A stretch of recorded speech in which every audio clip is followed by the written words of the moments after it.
এক বাদশাহ এক প্রজাকে বলল, তোমাকে 12 ঘন্টা সময় দিলাম, এই প্রাসাদ থেকে যা পারো নিয়ে যাও। গোলাম খুশি হয়ে ঢুকল। সামনে মজার খাবার, পেট ভরে খেল। তারপর চোখে পড়ল নরম আরামদায়ক বিছানা। সে ভাবল, একটু বিশ্রাম নেই। কিন্তু ঘুম এত গভীর হল, 12 ঘন্টা কখন শেষ হয়ে গেল টেরই পেল না। সময় শেষ, সুযোগ শেষ, প্রাসাদ থেকে কিছুই নিতে পারল না। বের হয়ে গেল আফসোস করতে করতে।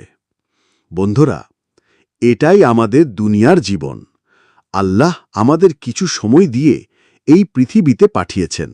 যদি ইবাদত করি, ভালো আমল করি, আখিরাতে চিরসুখী হব। না হলে সেই গোলামের মতো আফসোস করতে হবে। আল্লাহ তাআলা আমাদেরকে এই গল্প থেকে শিক্ষা নেওয়ার তৌফিক দান করুন। আমিন।